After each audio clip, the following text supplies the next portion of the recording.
మోక్ష వాళ్ళమ్మ ఇంట్లో జరిగే పరిస్థితుల వలన ఒక స్వామీజీని అయితే ఇంటికి పిలుచుకొని వస్తుంది. కారణం ఏంటో తెలుసుకోవాలి, ఏదైనా పూజలు చేపిస్తే మంచి జరుగుతుందేమో అని చెప్పేసి ఇంటికైతే తీసుకొని వస్తుంది. స్వామీజీ అయితే కాలు పెట్టంగానే పంచమి కల్లా మోక్ష వల్లదని కల్లా చూస్తాడు.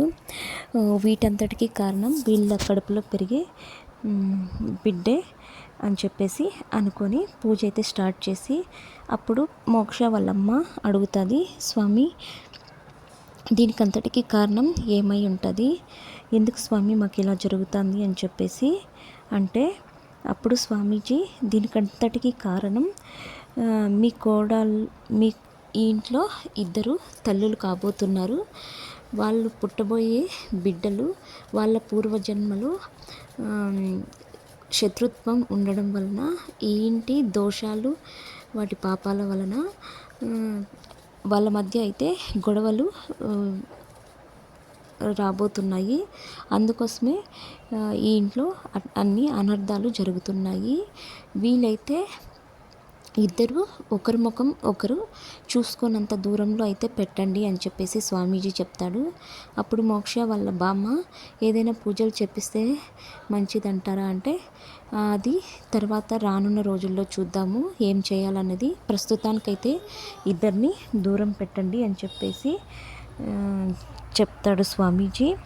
తర్వాత వచ్చేసి పంచమి వెళ్తూ ఉంటే మోక్ష వాళ్ళ వదిన ఆపి, ఎక్కడికి వెళ్తున్నావు అని చెప్పేసి అని క్వశ్చన్ చేసి తనతో మాట్లాడుతూ ఉంటుంది. తర్వాత వచ్చేసి పంచమి నాగేశ్వరిని కలవడానికి అయితే వెళ్తుంది. నాగేశ్వరి, ఇంకా నువ్వు నాగలోకం వెళ్ళలేదా, నువ్వెందుకు ఇక్కడే ఉన్నావు, నిన్ను చూసినప్పుడల్లా నాకు ఇబ్బందిగా ఉంటుంది, నాకు నాగలోకం గుర్తుకొచ్చి పదే పదే నాగలోకమే గుర్తుకొస్తుంది, అలజడిగా ఉంటుంది, నువ్వు ఇక్కడి నుంచి వెళ్ళిపో అని చెప్పేసి పంచమి అంటుంది. అప్పుడు నాగేశ్వరి, నేను మీకు రక్షణగా ఉంటానని మాట ఇచ్చాను అంటే, నీ రక్షణ నాకేం అవసరం లేదు, నువ్వు ఇక్కడి నుంచి వెళ్ళు అని చెప్పేసి అంటుంది.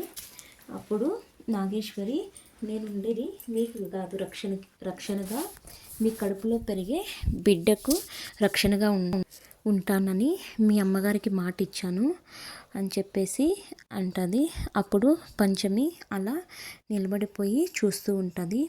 నీ కడుపులో పెరిగేది మీ అమ్మగారు కదా, మీ అమ్మగారు పుట్టిన వెంటనే తను పాము రూపంలో సర్పరూపంలో పుడుతుంది కదా, పుట్టిన వెంటనే నేను నాగలోకం తీసుకెళ్తాను అని చెప్పేసి నాగేశ్వరి అంటుంది. ఆ మాటకు పంచమికి కోపం వచ్చి, నా బిడ్డనే తీసుకెళ్తాను అంటావా, నీకెంత ధైర్యం అని చెప్పేసి నాగేశ్వరి మీద దాడి చేయాలని అనుకుంటుంది. చూసారు కదా ఫ్రెండ్స్, ఇదే మన latest episode, next day promo. నా వీడియోస్ కనుక మీకు నచ్చితే ప్లీజ్ సబ్స్క్రైబ్ చేసుకోండి, అలాగే లైక్ చేయండి. Thank you for watching my videos.